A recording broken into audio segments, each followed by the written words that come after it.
Hey everybody, Blind Muller is back with a project at the workbench. So, in the midst of all the coronavirus COVID-19 pandemic going on out there, I hope everybody is being safe and just being smart and just paying attention to all the guidelines that they are giving out there and just being safe, and hope everybody's doing well.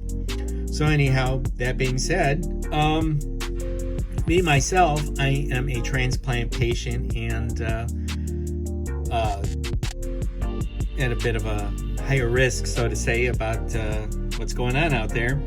So being holed up in the house, I decided to work on some projects, do a few things that needed to be done. And so one of those things, I had a 3-pack of these Walthers bottle metal cars, these hot steel bottle metal cars. That's a mouthful to say. So I've built 2 of them already. They're back there in that box, waiting to be, I'm going to paint them up a different color than what they came in the kit, and then just weather the heck out of them. So here on this one, I decided let's do something different with this one. I don't have a steel mill complex as of yet on my layout. I'm still in the process of trying to figure out how to build my layout, doing some reconstruction, deconstruction, and all that fun stuff. But there's a NMRA modular group that I travel with from time to time, and they have a steel mill on there, on one of the modules. So this would be a cool addition as far as taking this particular car. I say that because this car is actually, I installed a Tsunami Soundcar decoder. Not only did I install and sounded it, it also has lighting effects. So I'm not sure how well that's coming through right now with the lights on, but I decided to add, like I said, add sound and add lighting to it. So I'm sure at the end of the car you'll see a couple wires coming out. Right now I'm working on programming and testing and what have you. The wires are hooked up to a set of wired trucks that are on the test track over there. But anyhow, so I will be working on adding pickups to the 6-wheel Buckeye trucks. They have metal wheel sets I've installed on them.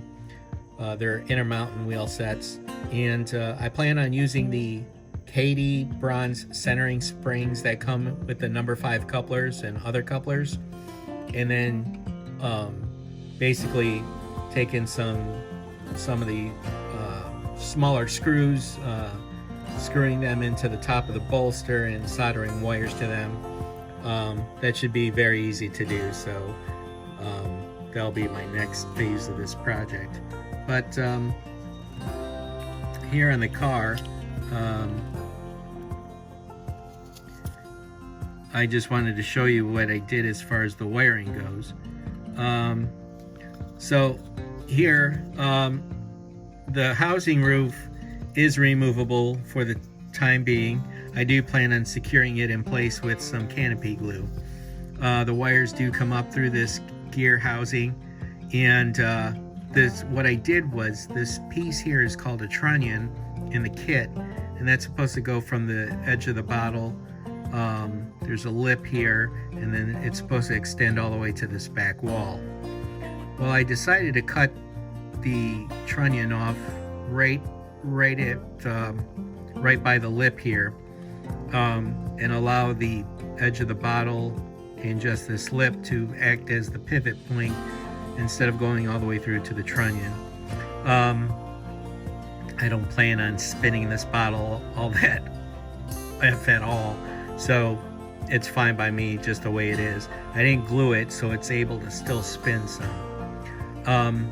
And then what I did was I drilled out the center of the trunnion, filed it down, and made sure I had enough room to feed the truck wires through this way into the decoder, which is on this side. It's on the opposite side of the car here. So if you want to do the advanced consisting, swipe the magnet over on that side and it'll work. You won't be able to see it through here. I'll explain in a second. And then the speaker wires come back through, and there's a cube speaker there. Now, like I said, I will attach the top with canopy glue, and that'll definitely make the speaker sound much, much louder. So, put that back on top. So, I decided to wire in 3 LED lights in the bottle. The center of the bottle is removable, so I do have access to the decoder and the lighting inside. I'm not going to remove the center of the bottle because to be honest, it was a bit of a pain to put in place, but it is in place right now. And I have 3 LEDs in there, a yellow LED hooked up to the headlight, and then an orange and a red LED hooked up to function 5 and function 6. So they're sitting on top of the metal weight that's at the bottom of the center of the car here. But when I first put the lights in, I wasn't getting a lot of light through the top, and that's because there's a lot of space through here and it's pretty damn dark in there. But pardon my French. But so what I decided to do, I decided to take some aluminum foil and make like a parabolic dish through just the center part, just much the same way as a car headlight works, which is a parabolic dish, and then the light is towards the middle or the bottom or the center, and it just shoots everything up. So it's the same concept.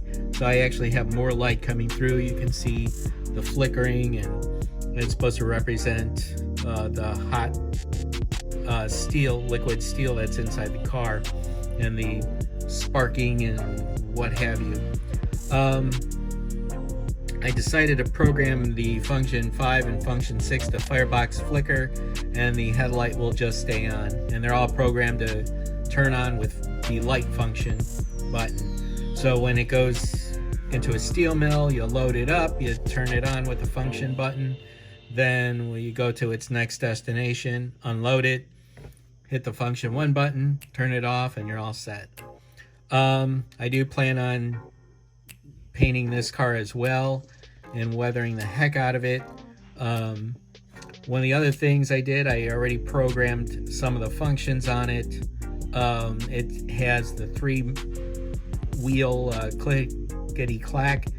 I put a lot of flange squeal on it because if you've ever, well, I've been in a couple of steel mills, and when they're pulling these cars, they're pretty darn heavy and they make a lot of squealing. So so I made sure that the flange squeal probability was a little bit on the higher end.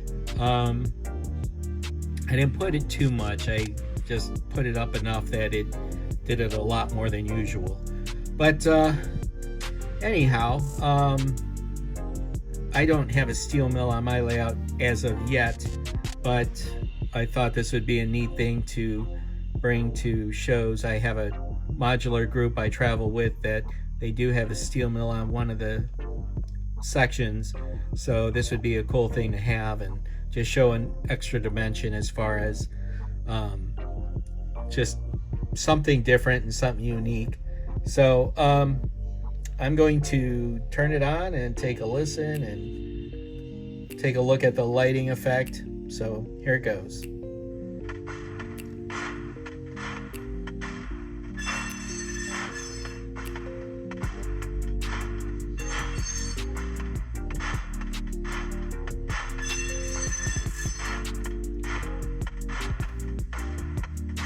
And to get a better look at the lighting effect, I'm going to shut off the room light.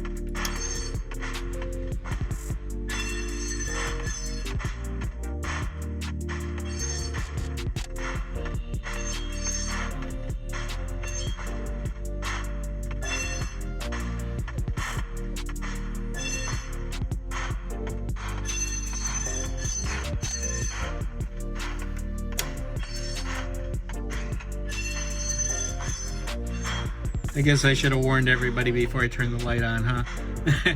Anyhow, all right, well, that's my latest project at the workbench while I'm holed up in the house. So just something neat that I've done. I'm still going to finish adding up the rest of the detail parts on this, like the handrails and the other parts, and then finish, like I said, weathering this up and doing some painting on it. And but there you go. This is the animated model car. So just another neat thing. Just, you know, there's a lot you could do with model railroading, and just something fun to do in these crazy times that we got going on here, you know. So anyhow, Why Modeler out. Catch everybody on the other side, and be safe, everybody. Take care.